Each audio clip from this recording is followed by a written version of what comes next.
Your new companion appears much more formidable than your uncle. Should I be worried? You haven't been introduced. Jill, Clive has told me much about you. All lies, I'm sure. Your Stolas said that Dalamil has a bandit problem. Indeed. Although, you're a little late. They left with our food and guild days ago. Any idea where they went? The desert's a big place. Your guess is as good as mine. But the fact is, I have more immediate concerns. What did you say to me? What did you say? Ah, as if by magic. Let's just say we've yet to reach a consensus about how to solve Dalamil's little problem. And at this rate, it won't be the actions of the bandits which prove to be our undoing. It will be our own. I've tried reasoning with the dissenting parties, but even the Desert Hare has limits. Perhaps we could talk to them. What makes you think they'll listen to us? What makes you think they won't? She makes a fair point, Sid. And you won't have wasted much of your precious time if you fail. They're just across the courtyard.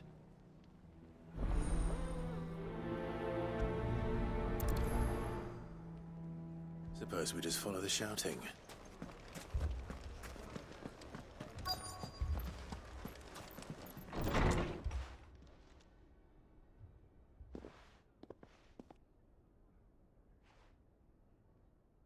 You wouldn't talk like that if it had been your men whose throats were slit. Blood for blood, it's the only way. We hire mercenaries and have them mount the bandits' heads on our walls as a lesson to the rest. And what happens when those mercenaries are slaughtered like your men? Are you going to hire more? We're better off using that coin to buy food and supplies. If we hire mercenaries, the only thing we're buying is the bandits' ire. And you cannot fill empty bellies with that. Do you hear me? But what happens when they come back? Maybe it'll be your throat that's slit. That's enough. Both of you. Any more of this and I'll throw you out myself. Come back when you're ready to talk like adults.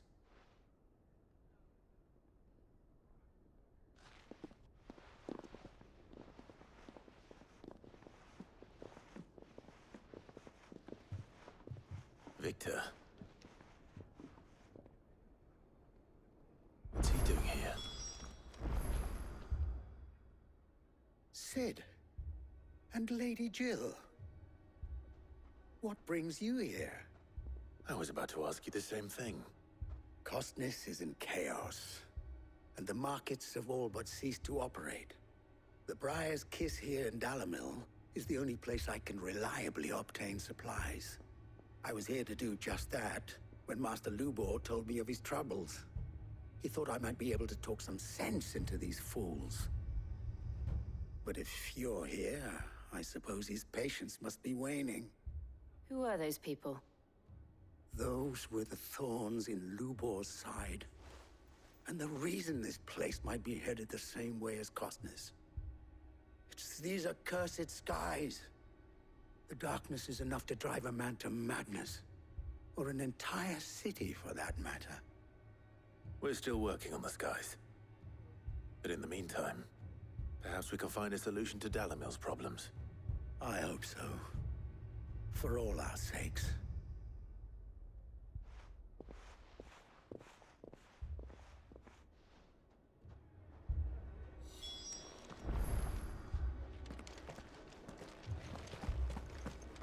Haven't we had enough fighting?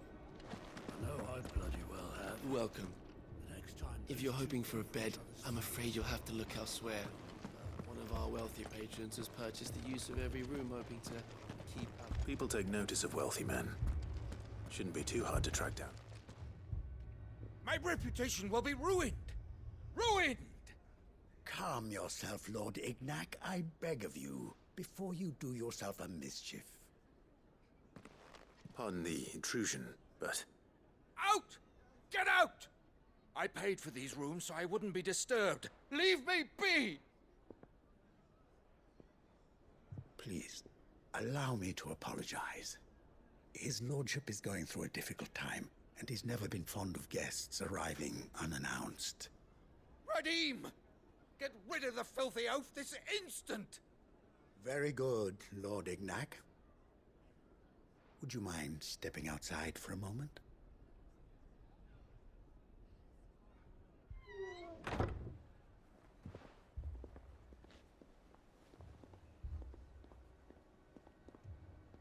I'm sorry if I've caused you any trouble. That? No. That's just how his lordship is. Though the morning's events have left him somewhat fractious. He has been dispossessed of his luggage, you see. The thieves also made away with a considerable amount of coin. Coin the innkeeper will soon be keen to collect. I don't suppose a certain blade was among the stolen items. A single-edged sword. It was purchased from a merchant friend of mine. Ah, you know Lady Karen. Yes, I'm afraid it was. Then I'll retrieve Lord Ignac's luggage. But I have one condition. You have but to state it. You are welcome to anything that is within my power to grant. I want an audience with Lord Ignac. A few minutes should be enough. Then I'll be on my way. A condition I would be a fool to refuse. Of course, you shall have your audience. I don't suppose you saw where the thieves went. I did not, no. Though some discreet inquiries made on his lordship's behalf mean that I know where you might find them. The bandit's bed. Every ill-gotten coin in Dalimil is said to pass through that disreputable corner of the Valcroy. And that's where I'm heading. I shall speak to Lord Ignac in your absence, and arrange for an audience upon your triumphant return. That will be very kind of you. Farewell, and best of luck.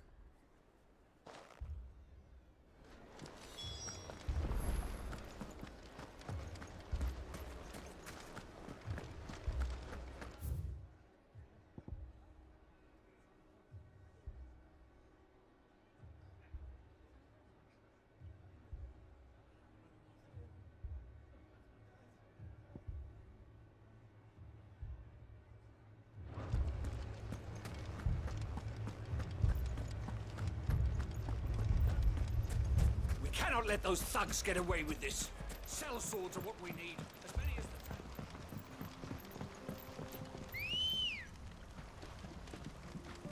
Come on.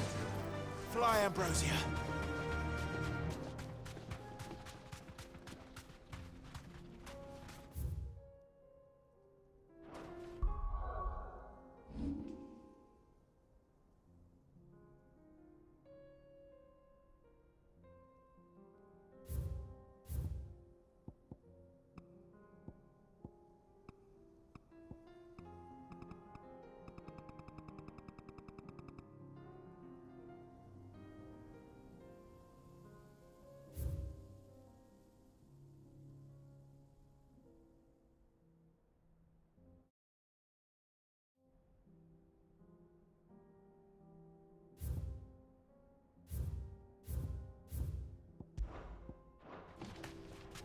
Careful.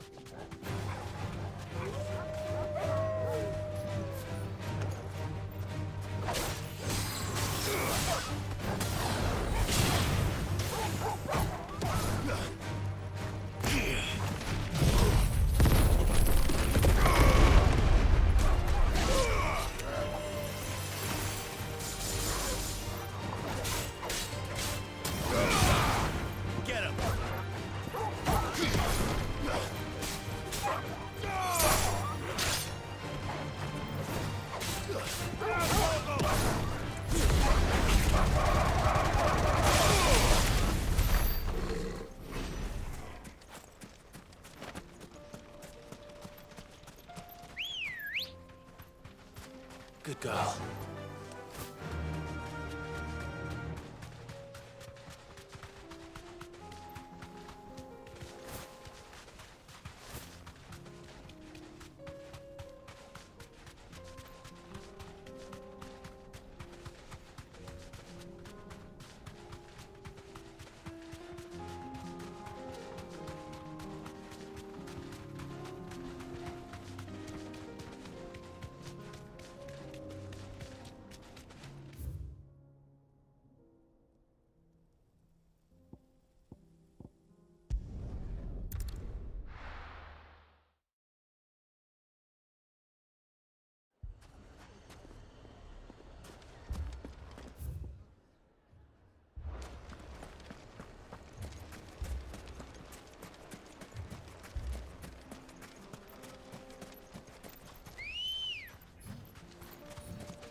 ambrosia.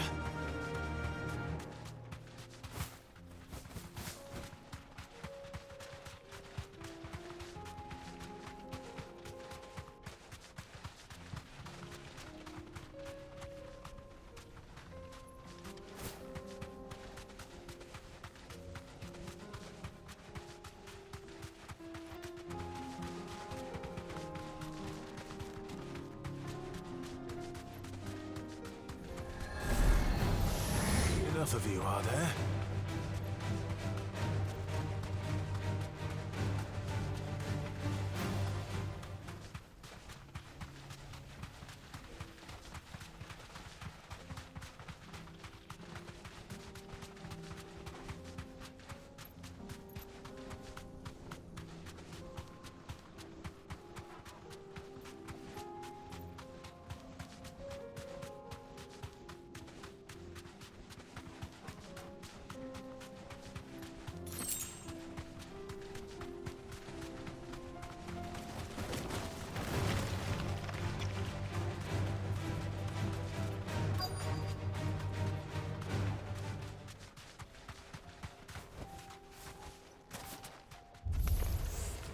Got company!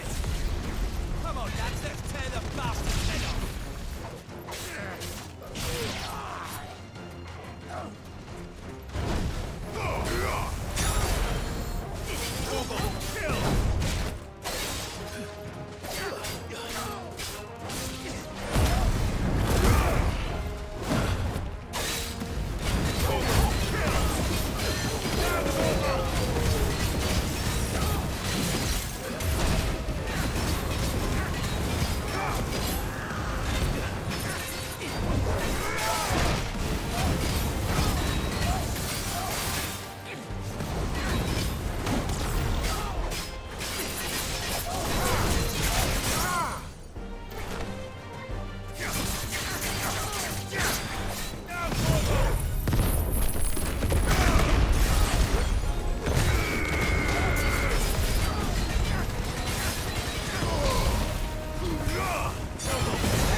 This must be Ignac's luggage.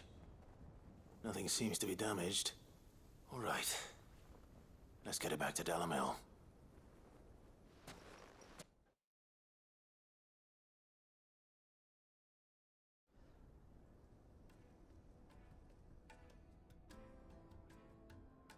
I hear I have you to thank for the return of my effects. What shall I call you, my good man? Wyvern. Glad to make your acquaintance. A formidable name indeed. Well, Wyvern, I appear to be in your debt. Redeem here tells me you wished for an audience. Is that all? A few moments of your time should suffice, yes. You're a peculiar fellow, Wyvern. All right, speak. Master Wyvern was wondering if you could tell him about a certain single-edged sword you recently acquired. Oh, a true work of art, that one. Karen drove me hard on the price, but I would have sold her Radim here to get my hands on that sword. It was made in the Outer Isles, far beyond the Twins, and is used exclusively by the practitioners of a unique school of swordsmanship. They believe no combat should ever exceed a single strike, and hone their blades to such perfection that none ever does. Each sword is made for that one perfect stroke, and for that stroke only. They crack upon a second blow. There's a brutal sort of beauty to it, really. But how do they hone such an edge? Fine question. Why, they use a whetstone, of course. Whetstones, rather. A whole array of them, ranging from the coarse to the fine. 10,000 licks with the sharpening stone, then 10,000 more. But it is the final stone which lends the blade its legendary sharpness. A mineral quite foreign to this great realm of ours. And that is the key. The secret ingredient. Wyvern, it occurs to me that my little lecture is hardly equal to services rendered. Take this, together with my regards. The very stone of which I spoke, far rarer among collectors than even the blade itself, and a far more fitting payment. Thank you. Pardon the intrusion, my lordship. However, it is long past time we prepared ourselves to depart. So it is. I am locked in bitter competition with a rival collector of curiosities. I am one step ahead of the unscrupulous scoundrel, but he is hard at my heels. And there are many other collectors out there. Too many to count, but only one do I consider my nemesis. Lord Byron Rosfield. And is a perennial thorn in my side. I can imagine. Farewell, Wyvern. May our paths cross again. Radim, we mustn't dawdle.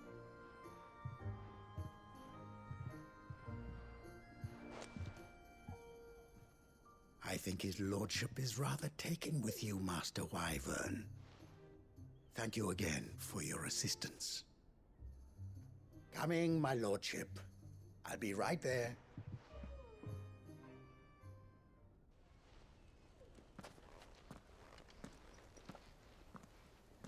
Trust Uncle Byron to find such an interesting rival.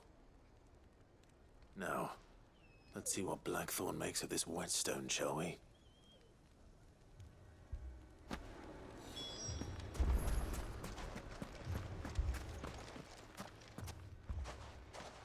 So, you see my predicament? What I saw was a room full of people who were angry and afraid. And with good reason by the sound of it.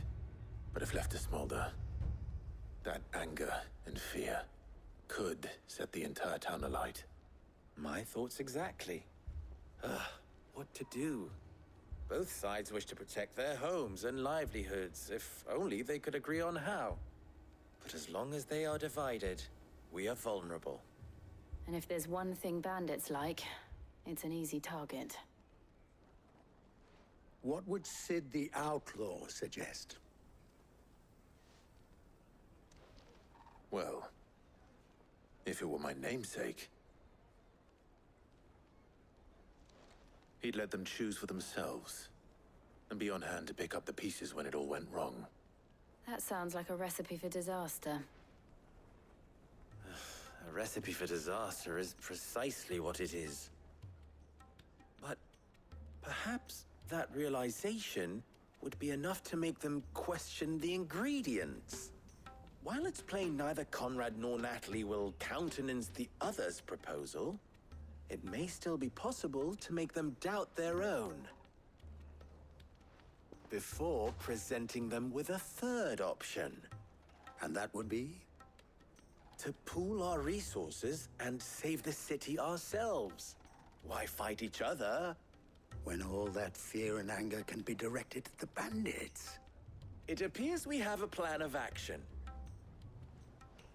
Victor, pay Conrad a visit. See if you can't convince him of his folly. I'll speak with Natalie. As you wish. Your faces are not well known in this town. That may prove useful. Don't worry, Victor and I will do most of the talking. You need only play along. Play along. What he means to say is yes.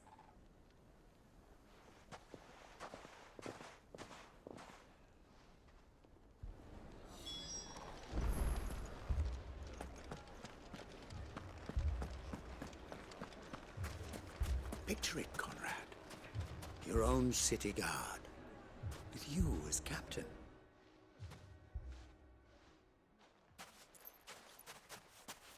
Ah, here she is. The Lady of the Spear herself. Conrad, may I introduce you to Jane, commander of the Red Wings, the oldest mercenary guild in the Free Cities. A pleasure, my lady. The pleasure is all mine. As I told you, I summoned the commander here from Canver to inquire about a contract. Victor says you told him no. That there aren't any men left to hire. Is that true? True as the crystals cracked. Nobles came and claimed every last one worth his salt. And not just from us Red Wings. You know of the 7 high houses. There must be 2 swords assigned each one. Granted, we have a few boys left. If it's boys you're looking for. Well, Conrad, are you saying that Dalamil's finest cannot defend this town better than a gaggle of unblooded striplings? That a band of beardless youths could better avenge the deaths of your brave men than you yourselves? Absolutely not. We'll show those bastards who they're dealing with.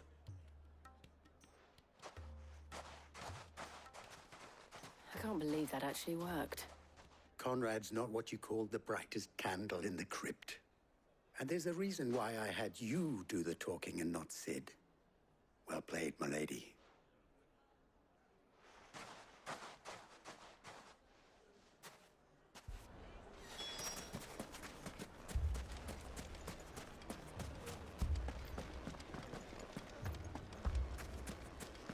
My shop.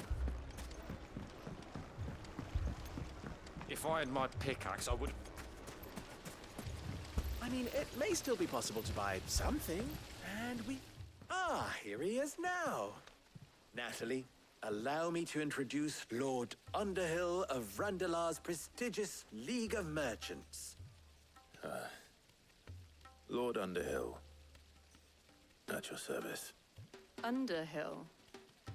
I was just telling the good lady of our conversation, my lord, and how you were lamenting the state of the capital's stores. Lubor says that not only are the granaries almost empty, but that war and the Blight mean this season's harvest won't be enough to fill them for winter. Indeed, certainly that is the case.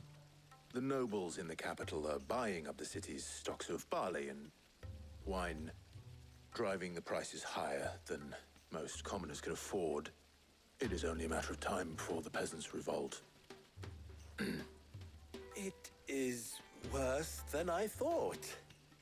If what Lord Underhill says is true, I fear we have little hope of supplementing our stores, meager though they regrettably are. And while I applaud your endeavors to dissuade our more bellicose citizens from seeking vengeance, I sense Conrad is not wrong in his assessment of the bandits' likely return. Which means that now, more than ever, we will need to secure what little we still have.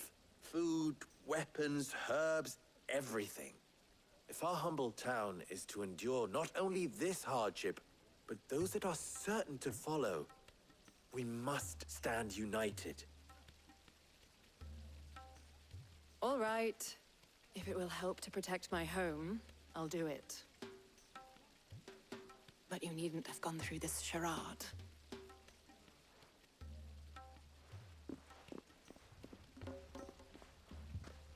Thank you, Clive.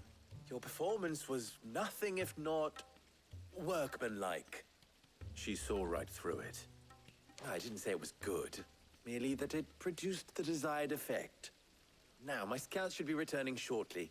Meet me back at the Briar's Kiss, and we shall see what we face.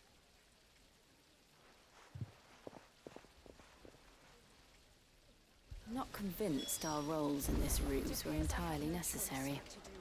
I don't know. Conrad seemed quite taken with you. Mummy, I'm scared. Oh, I'm ruined. Good news, Sid.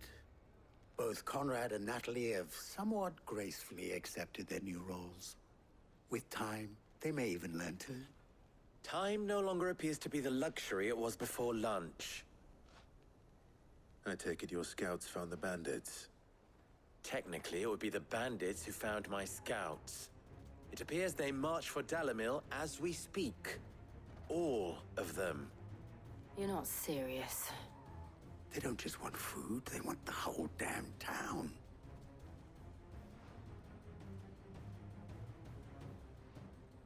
I have a favor to ask. I'm told the bandits march in two groups, one from the south and one from the desert, in a move doubtless intended to stretch our already gossamer-thin defenses. Very well. Jill and I will meet those from the desert. But what of the rest? The rest, my friend, the city shall fight. Together. The stakes, I concede, are high. But if this does not unite Dalimil, nothing will. That is a lot of faith to put into those who had their hands around each other's throats but a moment ago. Then it will be for us to see that their hands are kept occupied. And I do mean us. I thought you might say that. We'll hold them off for as long as we can. And we will do the same.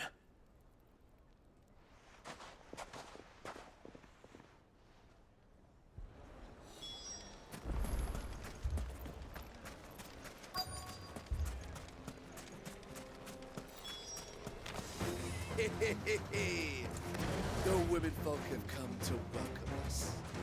I'll take that one. It's all yours.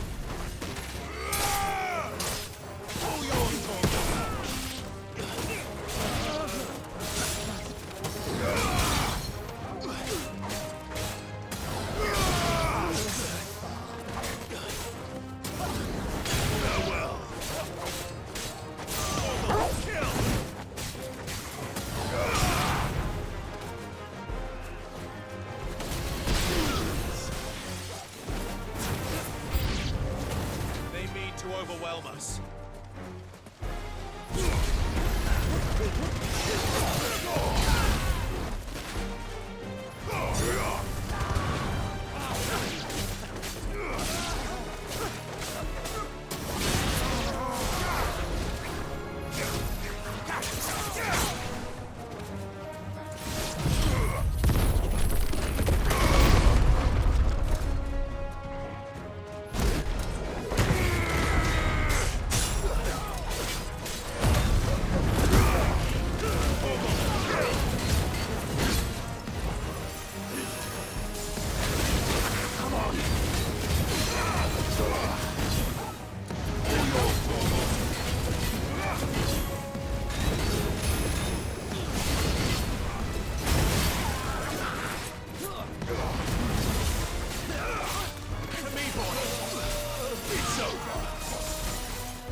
The women folk have come to welcome us.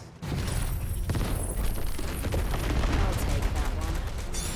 These are all yours. Over here!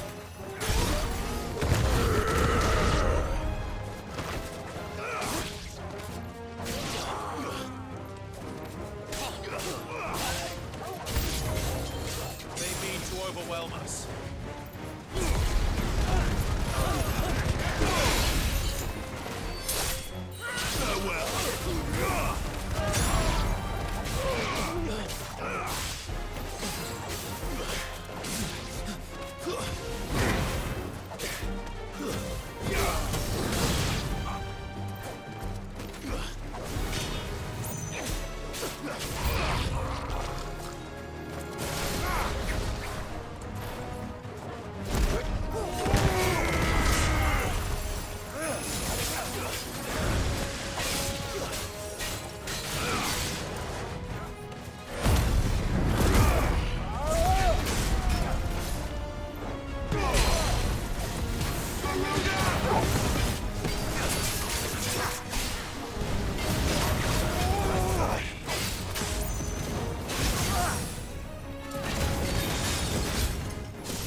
The townspeople. Could they have held out? I don't hear any fighting. What do you think? That we should hurry.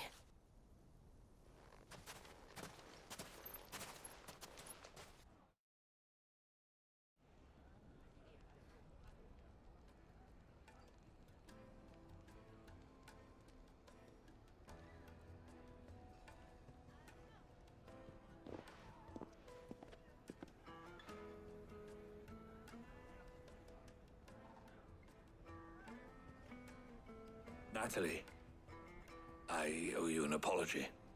You did well out there. The inn would have been lost had you not held the line. Without you, there would have been no line to hold. You saved us, Conrad. You saved Dalimil. We all saved Dalimil.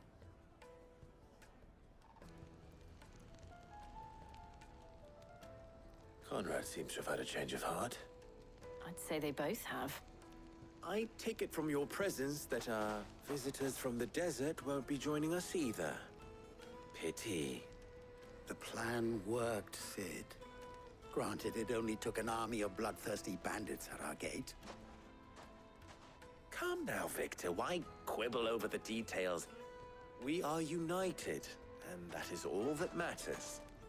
As for you, Sid, you fight considerably better than you act. I'll take that as a compliment.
noticed you and Torgal had gone off somewhere. Take him for a walk, did you? You could say that.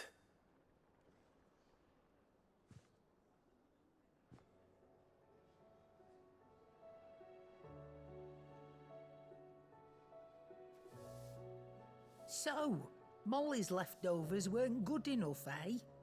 That'll teach me for treating you like you're still a pup.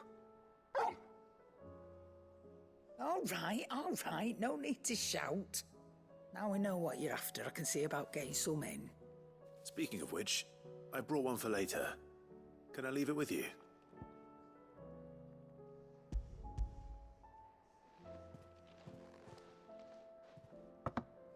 You can, aye. I'm nice like that. In return, you can thank Tomes for me. The bloody know-it-all. I was just on my way to see him.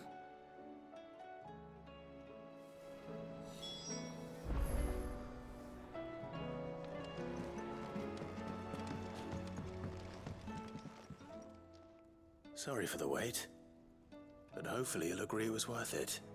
You learned something about that sword, then? I did better than that.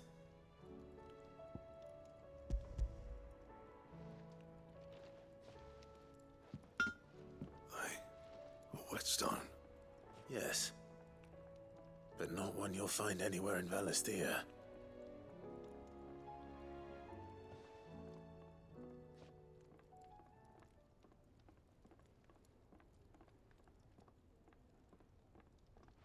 No wonder I couldn't get the same finish on the grinding wheel. One hit and all done, eh? Might not be so bad if all you ever fought were duels. Good luck on the battlefield. Your second opponent would be your last, no matter how good you were. Even so, is there some way it could be used to give the Cursebreakers an edge? I think so, yeah. With this whetstone and the right kind of steel, I could probably even make a twin of the blade that rattled me. But there'd be no replacing this little rock once I worn it down to a sliver. I reckon we get a dozen swords from it, if that. Swords that the Cursebreakers wouldn't know how to wield properly, and that would see them through a single fire piece. Nah, no point trying to copy that thing. Be about as much use as a wax anvil. But finishing our blades with a whetstone this fine, now that's something to consider. And what's finer than fallen masonry, eh? Or more hard-wearing, for that matter. Just imagine it. Good Valisthean steel with an edge as sharp as any found in the Outer Isles. I won't make a copy, nah. I'll make something much better. I'm sure the Cursebreakers will be delighted. Just don't push yourself too hard. Don't you worry about me, sunshine. I've been working day and night since I was half your age, and I'll still be here when you're long gone. Hey, thanks, Clive. I mean it. I owe you one, August too. It's good to know someone's looking out for me. You'll be happy to hear you said that. And I'll see that my debt to you's paid. First new blade I make's got your name on it. You come and find me when you've got the materials. All right. I will.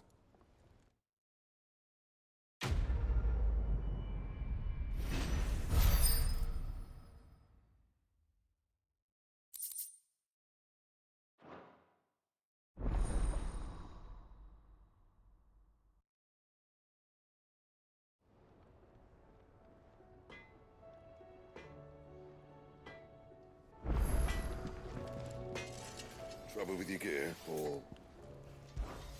What do you want?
Anything else?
Come on.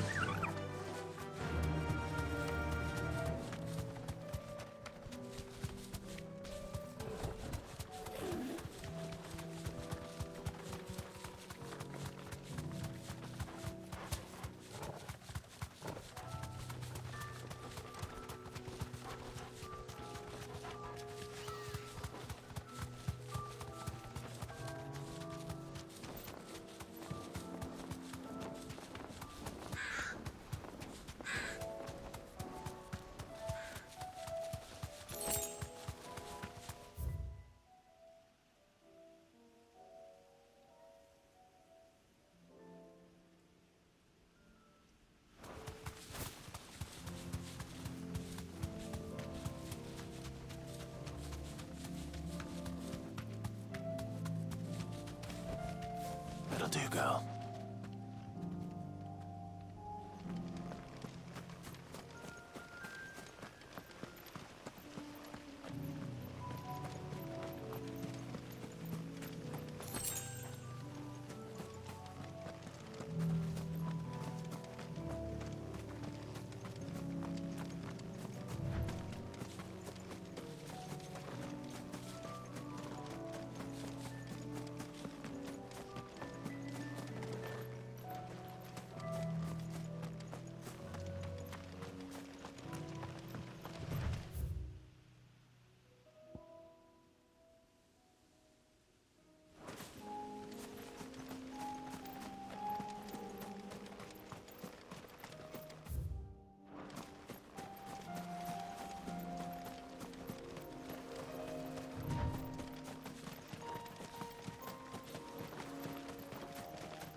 Greetings, Your Majesty.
is over.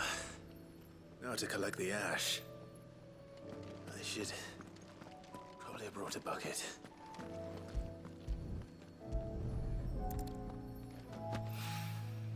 This looks like the stuff. Let's see if there's any more.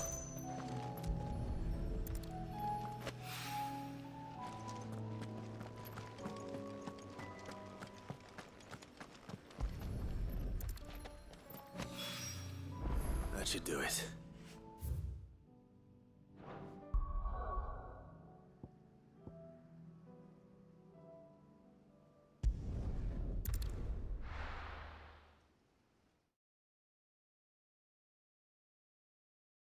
First we find Isabel. Heard a bloke saying he saw ghosts on the far side of the wall. And a wall won't stop them. Do you see anything you like?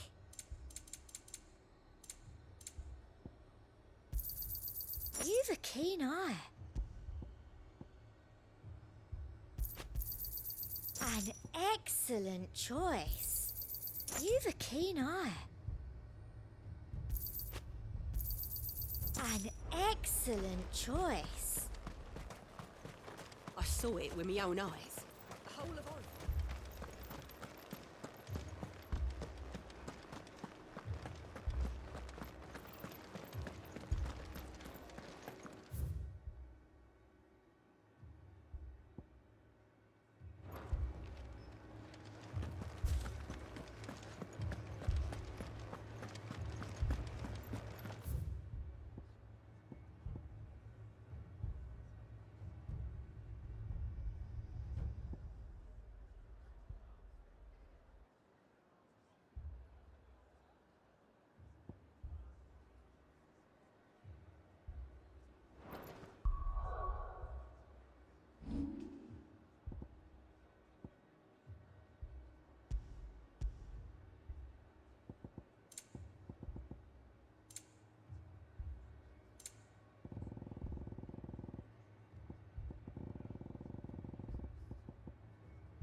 Battle cries of dread one die, in ruin lies less. As shrinks the glim, so spirits dim, unanswered call.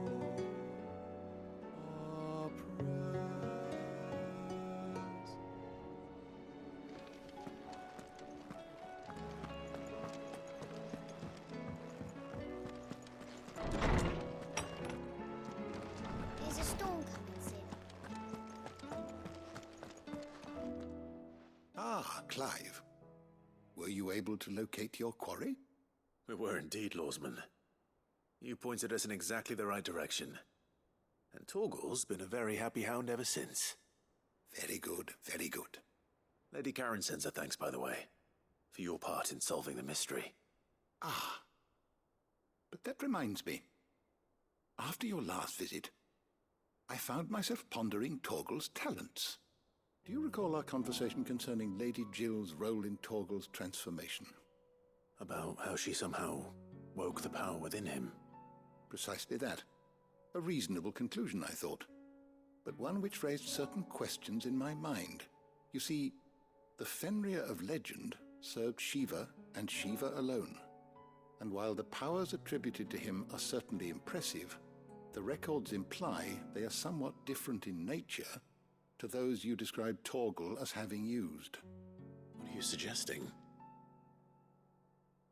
That Torgal may be the beneficiary of more than one Icon's power. Consider that in addition to Lady Jill, he has served as a loyal companion to you, your brother, and even the late Cid. In short, the Icons hitherto near at hand, or should I say at paw, have been diverse and plenty, and that number has only grown as the realm's dominance have fallen to your sword. One can but speculate as to how all of this has affected Torgal. He has seemed more fierce of late. And if I am not mistaken, he will grow fiercer still. We are fortunate indeed to be able to count him amongst our allies and not our adversaries. Oh, he's more than an ally. He's a friend.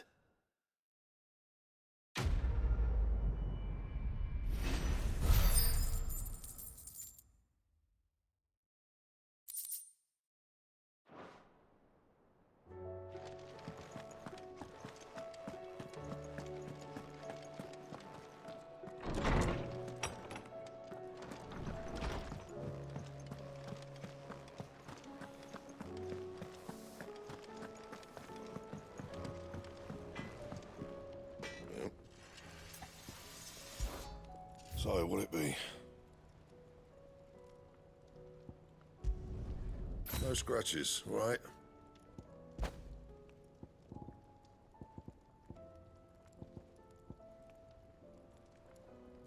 Don't waste my time.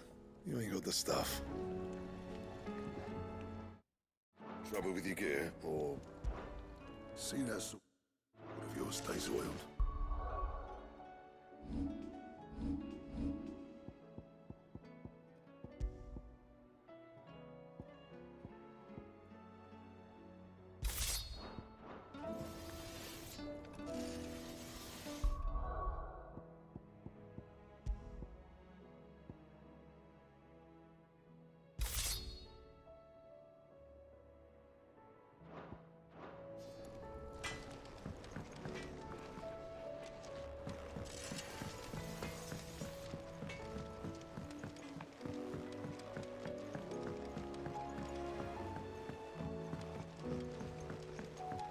I heard the Emperor was impaled on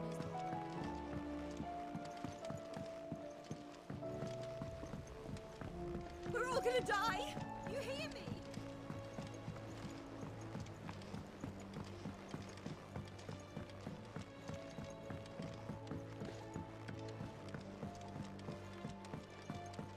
All this fuss over a few ducks. All right there, Cid? How's that hunt for the bomb ash going? I have it here.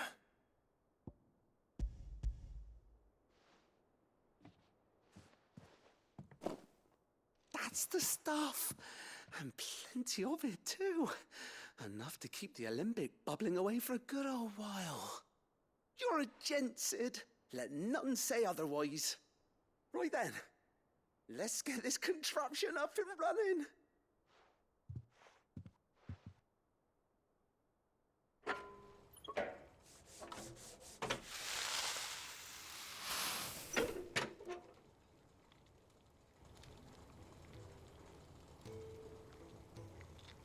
There we have it. The Telemon Alembic. And it works just like the chief said it would. Very impressive. Says the man who cut down a burning boulder. Speaking of which, I still haven't returned the favor. There's no need. The good it will do for the hideaway is reward enough. Don't be silly. Why don't you let me take a look at that bag of yours? The one you keep your potions in. Reckon I could work some magic on that, huh? What kind of magic? Well, we happen to have isolated a substance in our test run of the Alembic that I reckon will make even the toughest leather supple as anything. Thought we might use it to breathe new life into old boots and the like. Save the hideaway a few gil. But I reckon if we slap a bit on your bag, it'll loosen it up enough for you to squeeze in a bottle or two more. Well, it can't hurt to try, I suppose. That's the spirit. Leave it with me. I'll only be a mo.